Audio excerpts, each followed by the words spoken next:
પણ માતૃભાષા લાગે પ્યારી, પણ માતૃભાષા લાગે પ્યારી. જય સોમનાથ, જય દ્વારિકેશ, જય સોમનાથ, જય દ્વારિકેશ, જય બોલો વિશ્વના નાથની. સ્વર્ણ અક્ષરે લખશે કવિઓ રસગાથા ગુજરાતની, જય ગુણવંતી ગુજરાતની.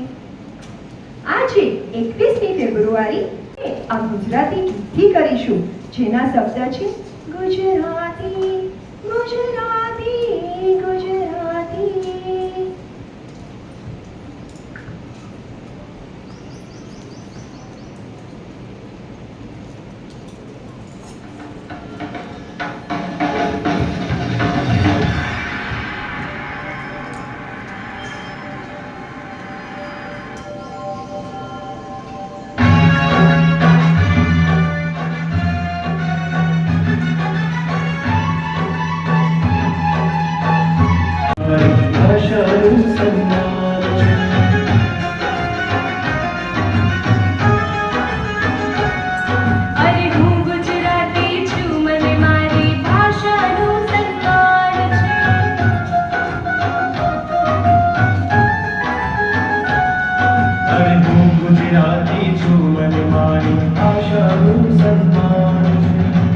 સુંદર ગીત, ખૂબ જ સુંદર ગીત. મજા આવી ને ગીત સાંભળવાની? સૌમ્યથી વૈભવે ઉભરતી મારી માતૃભાષા મને ગુજરાતી. માતૃભાષા દિવસ અંતર્ગત ગુજરાત રાજ્યના મુખ્ય વિશ્વ નેતા અને યશસ્વી વડાપ્રધાન શ્રી નરેન્દ્રભાઈ મોદી રાષ્ટ્રીય શિક્ષણ નીતિમાં માતૃભાષાના શિક્ષણની પ્રેરક પહેલ કરી છે. આ શિક્ષણ નીતિમાં પ્રાદેશિક ભાષાઓના મહત્વને ઉજાગર કરીને તેમણે માતૃભાષાનું મહિમાવાન કર્યું છે. આપણી ગુજરાતી ભાષાનો બદલ એમને સાલથી સન્માનિત કરવામાં આવશે. દરેક બાળકો તાળીઓથી વધાવી સ્વાગત કરીએ.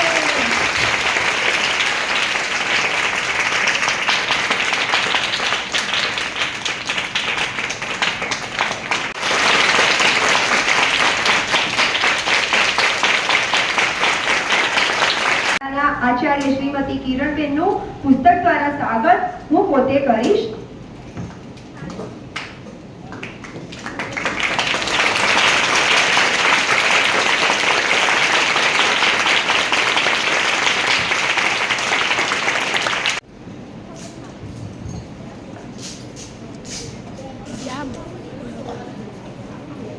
જ્યારે ઉજવી રહ્યા છે ત્યારે અહીં ઉપસ્થિત તમામ અતિથિ વિશેષ, વક્તા અને શાળાનો સ્ટાફ પણ તમામની જ દેન છે. અમે પરિવારના સભ્યો છીએ, પણ એક એની અંદર અમે કોલેજની અંદર ભેગા થયેલા હતા અને એવી રીતે ઓળખાણ થઈ. અને બેન વર્ષાબેન જે છે એ પ્રાથમિક શાળા ઝઘડિયામાં મોહનપરી પ્રાથમિક શાળામાં પ્રજ્ઞા શિક્ષક તરીકે ફરજ બજાવે છે. તથા મારા વાલા બાળકો બધાને મારા નમસ્કાર. એ વિચારે ફૂલે ગજગજ છાતી મારી, હું ને મારી ભાષા બંને ગુજરાતી. પુષ્પો ચડાવી માતૃભાષાને પ્રથમ વંદન કરું છું. માતૃભાષાને પ્રથમ વંદન કરું છું.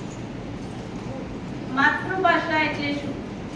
સંસ્કૃત એ દરેક ભાષાને જન્મી છે.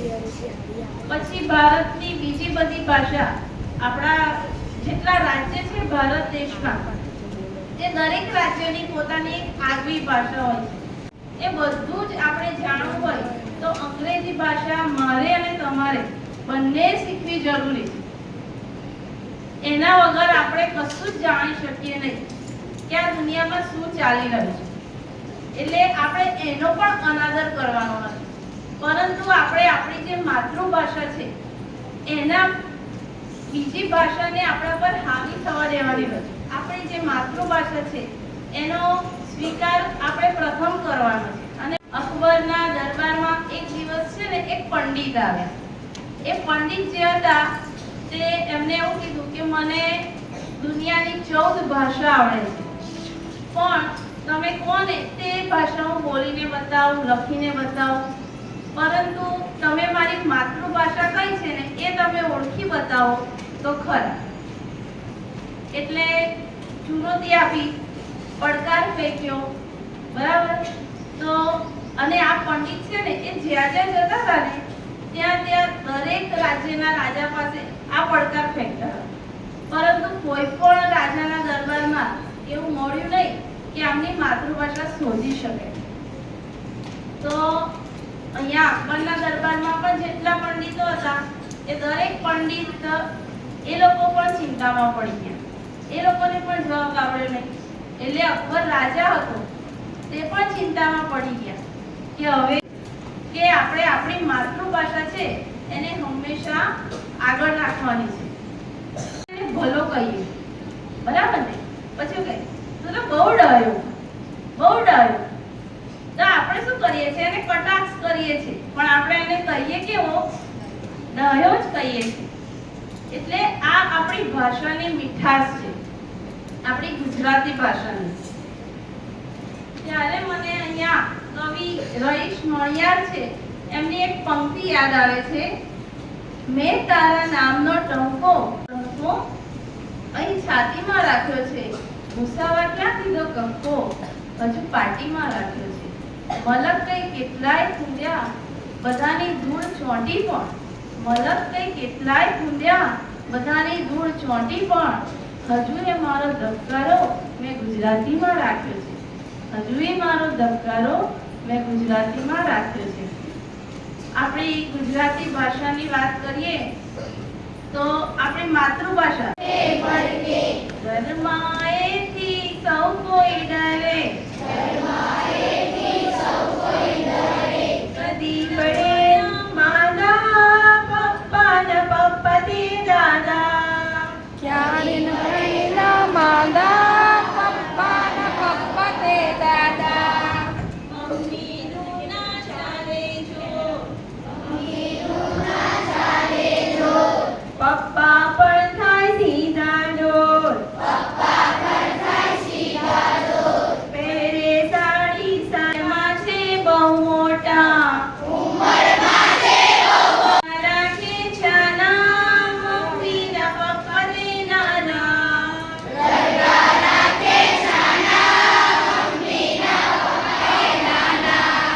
નિશાળમાં જ્યાં રજા પડે, મોસાળે બહુ મજા પડે, એ કૌવે રે માની મમ્મીની મમ્મી તે નાની, પપ્પાનું રાખે બહુ માન, ભૂલ કરું તો પકડે કાન, તો પણ ભાઈબંધ પાકા પપ્પાના ભાઈ તે. બસ આમંત્રણ આપું છું, આપણે એમનું પણ વક્તવ્ય ખૂબ સુંદર રીતે સાંભળીશું. જા નથી પહેરવા કપડા, જા નથી પહેરવા કપડા મારે નથી પહેરવા, લે ખમીસ લે ચડ્ડી કપડા નથી પહેરવા. પવન અને તડકોએ કપડા ક્યાં પહેરે છે? બરાબર ને? પવન અને તડકોએ કપડા ક્યાં પહેરે છે? ક્યાં પહેરે છે ખમીસ ચડ્ડી ના ટોપુ ગુજરનો? જોને ઝાડ છાયડી રોજ મળીને ચોર સિપાઈ રમતા. જોયું છે ને ઝાડનો પડછાયો? સવારે આમ હોય પછી સાંજે પાછો પડછાયો આમ જતો રહે, બરાબર કે નહીં? તો એ લોકો શું કરે? આખો દિવસ શું કરે? પકડા પકડી રમે, તડકો છાયડાને પકડવા દોડે. તો ઝાડ છાયડી રોજ મળીને ચોર સિપાઈ રમતા. ભણવા કોણ જાય છે? ખિસકોલીને મોર ચોપડી ક્યાં વાંચે છે? ફળિયાનો ઊંઘણશી લીમડો સાવ ઠોઠ છે, તોય કેટલો વલોડો છે. પતંગિયા તો આખમ આખે જાય, વાદળા નદી તળાવે ધ્રુપકે ધ્રુપકે નાય. એમને કોઈ વઢે છે? બા હું તારો નહીં નાન્યો. નાના છોકરા મમ્મીથી રિસાઈ જાય ને, નાના છોકરા રિસાઈ જાય ને, તમે પણ રિસાવો છો ને? તો અહીંયા નાનીઓ છે ને મમ્મીથી રિસાઈ ગયો. મમ્મીએ કેમ રિસાઈ ગયો મમ્મી સાથે? તો કે એને ભણવા મોકલે છે એટલા માટે. તો નાનીઓ શું કહે છે કે બા, હું તારો નહીં નાનીઓ ને તું મારી બા નહીં. તને જા ઈટ્ટા કીટ્ટા, તને જા ઈટ્ટા કીટ્ટા. મારે છે ને સાચુકડી બા પરી. આઈડિયલ મમ્મી તો હોય ને બધાની. મારે તો સાચુકડી બા મમ્મી. તમે પણ કહેતા હશે કે મારી બેનપણીની મમ્મી તો મારે એને બિલકુલ ખીજવાય નહીં. એને બધું સરસ સરસ લઈ આપે, તું મને કશું લઈ આપતી નથી. આપણે પણ મમ્મી સાથે ઝઘડો કરીએ ને, તો એવું કહે છે કે જા, મારે તો સાચુકડી બા પરી. હું પેલર ફેંકી દઉં, લે ડીંગો. ચટ્ટી ફેંકી દઉં, લે ડીંગો. દફતર ફેંકી દઉં, લે ડીંગો. જોજે, દરજી પાસે પાંખ ઘડાવી મને પરી બા દેશે. દરજી પાસે પાંખ ઘડાવી મને પરી બા દેશે. ત્યારે આ બંદાનો વટ પડવાનો, ઘંટ વગરશે તો પણ ભણવા નહીં જવાનું. ખૂબમ ખૂબા તળાવમાં નાવાનું, કાળો કાળો ચોર થવાનું. હાવ કરીને તને રાતના બીવડાવવાનું અને જાદુ મંત્રથી છૂ થવાનું. તને થશે કે અરે નાનીઓ ક્યાં છે? ત્યારે આગમાંથી વાદળ પાસે ઉડી જવાનું.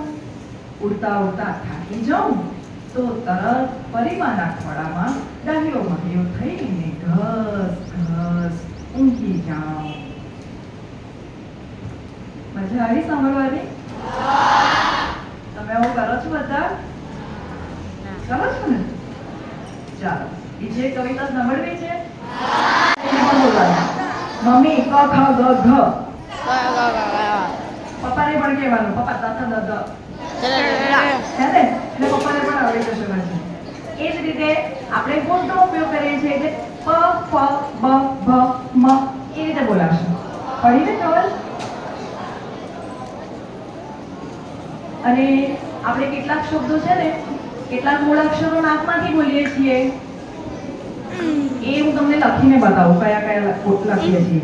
રીતે બોલાય, બરાબર ને? એની સમજ હતી. વિજય કેવી રીતે બોલાય એ સરસ સુંદર રીતે આપણને સમજાવ્યું. સ્ત્રોત વિશે સમજાવ્યું. આપણે શું બોલે? સ્ત્રોત. સ્ત્રોત નથી, સ્ત્રોત. શું બોલાય? સ્ત્રોત. અને ખૂબ જ ઊંડી માહિતી આપણને આજે પૂરી પાડી છે.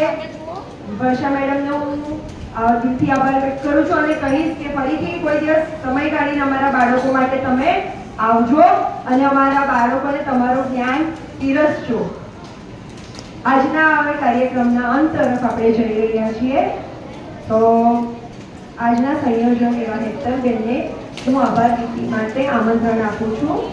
બાળકોનો પણ ખૂબ ખૂબ આભાર અને સૌ ગઈ જે અહીં ઉપસ્થિત રહ્યા છો એમનો પણ હું શાળા પરિવાર વતી ખૂબ ખૂબ આભાર વ્યક્ત કરું છું.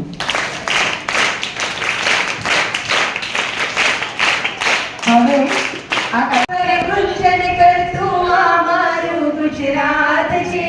હું ગુજરાતી છું, મને મારી ભાષાનું સન્માન છે. હું ગુજરાતી છું, મને મારી ભાષાનું સન્માન છે. વિશ્વ ફલક પર ગુંજન કરતું અમારું ગુજરાત છે. હું ગુજરાતી છું, મને મારી ભાષાનું સન્માન છે. હું ગુજરાતી છું, મને મારી ભાષા